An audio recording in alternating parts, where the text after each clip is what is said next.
ರಾಧೆ ರಾಧೆ ಸ್ನೇಹಿತರೆ, ನಿಮಗೆಲ್ಲರಿಗೂ ನಮ್ಮ ಚಾನೆಲ್ಗೆ ಸ್ವಾಗತ ಸುಸ್ವಾಗತ.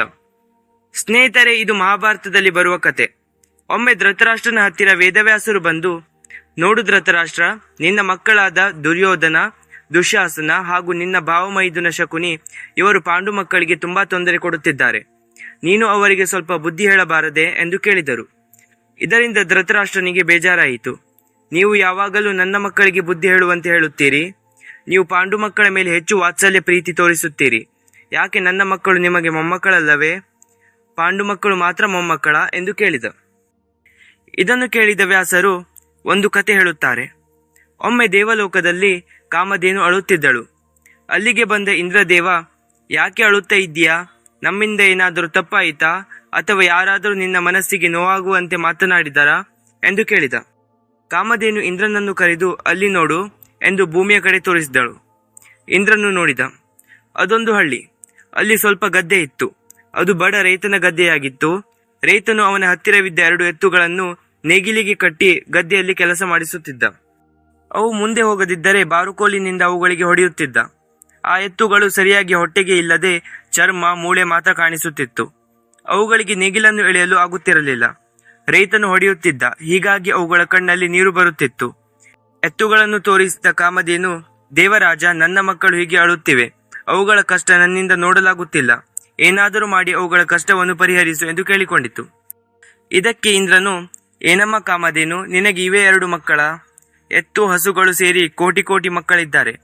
ಅವುಗಳನ್ನೆಲ್ಲ ಬಿಟ್ಟು ಈ 2 ಮಕ್ಕಳ ಮೇಲೆ ಮಾತ್ರ ಅಷ್ಟೊಂದು ಪ್ರೀತಿ ಯಾಕೆ ಎಂದು ಕೇಳಿದ. ಆಗ ಕಾಮಧೇನು ಹೇಳಿದಳು, ನೋಡು ಇಂದ್ರ, ನೀನು ಹೇಳಿದಂತೆ ನನಗೆ ಎತ್ತು ಹಸುಗಳು ಸೇರಿ ಕೋಟಿ ಕೋಟಿ ಮಕ್ಕಳು ಇದ್ದಾರೆ ನಿಜ. ಆದರೆ ಅವುಗಳೆಲ್ಲ ಸುಖವಾಗಿ ಇದ್ದಾವೆ. ಆದರೆ ಈ 2 ಮಕ್ಕಳು ಮಾತ್ರ ಹೊಟ್ಟೆಗೆ ಇಲ್ಲದೆ ಅವನ ಗದ್ದೆಯನ್ನು ಉತ್ತಬೇಕು. ಅಲ್ಲದೆ ಮಳೆ ಬರದೆ ಭೂಮಿಯೆಲ್ಲ ಒಣಗಿ ಬಿರುಕು ಬಿಟ್ಟಿದೆ. ಕಲ್ಲಿನಂತೆ ಗಟ್ಟಿಯಾಗಿರುವ ಭೂಮಿಯನ್ನು ನೇಗಿಲಿನಿಂದ ಎಳೆಯಲು ಅವುಗಳಿಂದ ಆಗುತ್ತಿಲ್ಲ. ಹೊಟ್ಟೆಗಿಲ್ಲದೆ ನಿತ್ರಾಣವಾಗಿರುವ ಅವುಗಳಿಂದ ಕೆಲಸ ಮಾಡಿಸುತ್ತಿದ್ದಾನೆ. ಕೆಲಸ ಮಾಡಲು ಆಗದೆ ರೈತನ ಕೈಯಲ್ಲಿ ಹೊಡೆಸಿಕೊಳ್ಳುತ್ತಾ ನಿತ್ಯವೂ ಕಣ್ಣೀರು ಹಾಕುತ್ತವೆ. ಇದನ್ನು ನನ್ನಿಂದ ನೋಡಲಾಗುವುದಿಲ್ಲ. ಹಾಗಾಗಿ ಹೇಳಿದೆ ಎಂದಿತು. ಕನಿಕರಗೊಂಡ ಇಂದ್ರನು, ಕಾಮಧೇನು, ನಿನ್ನ ಮಕ್ಕಳ ಮೇಲಿರೋ ಕರುಳಿನ ಪ್ರೀತಿ ನನಗೆ ಅರ್ಥವಾಯಿತು ಎನ್ನುತ್ತಾ ಬಡ ರೈತನ ಗದ್ದೆ ಸೇರಿದಂತೆ ಸುತ್ತಮುತ್ತ ಮಳೆ ಸುರಿಸಿದನು. ಇದರಿಂದ ಭೂಮಿಯೆಲ್ಲ ಒದ್ದೆಯಾಗಿ ಮಣ್ಣು ಮೃದುವಾಯಿತು. ಎತ್ತುಗಳು ಸರಾಗವಾಗಿ ನೇಗಿಲನ್ನು ಎಳೆದವು. ಇದು ಕಾಮಧೇನುವಿಗಿರುವ ಪುತ್ರ ವಾತ್ಸಲ್ಯ ಎಂದು ತಿಳಿದರು. ಹೀಗೆ ಕತೆ ಹೇಳಿ ಮುಗಿಸಿದ ವ್ಯಾಸರು, ನೋಡು ಧೃತರಾಷ್ಟ್ರ, ನೀನು ಸಹ ನನಗೆ ಮಗನು, ಪಾಂಡುವ ಮಗನೇ. ಹಾಗೆಯೇ ನಿನ್ನ ಮಕ್ಕಳು ಮೊಮ್ಮಕ್ಕಳೇ, ಪಾಂಡು ಮಕ್ಕಳು ಮೊಮ್ಮಕ್ಕಳೇ. ಎಲ್ಲರ ಮೇಲೂ ನನಗೆ ಸಮಾನವಾದ ಪ್ರೀತಿ ಇದೆ.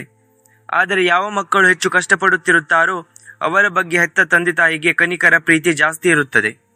ಅದು ಸಹಜವೂ ಕೂಡ. ಆದುದರಿಂದ ನಿನ್ನ ಮಕ್ಕಳು ಪಾಂಡು ಮಕ್ಕಳಿಗೆ ತೊಂದರೆ ಕೊಡದಂತೆ ತಿದ್ದಿ ಬುದ್ಧಿ ಹೇಳು. ತಂದೆ ಇಲ್ಲದವರಿಗೆ ನೀನೇ ತಂದೆ ಇದ್ದಂತೆ. ಒಂದು ಕಣ್ಣಿಗೆ ಸುಣ್ಣ, ಇನ್ನೊಂದು ಕಣ್ಣಿಗೆ ಬೆಣ್ಣೆ ಎಂಬ ತಾರತಮ್ಯ ತೋರಬೇಡ. ಭಗವಂತ ಮೆಚ್ಚುವುದಿಲ್ಲ ಎಂದು ಬುದ್ಧಿವಾದ ಹೇಳಿದರು. ಸ್ನೇಹಿತರೆ, ನಿಮಗೆ ಈ ಕತೆ ಇಷ್ಟವಾದಲ್ಲಿ ದಯವಿಟ್ಟು ನಮ್ಮ ಚಾನಲ್ಗೆ ಸಬ್ಸ್ಕ್ರೈಬ್ ಆಗಿ.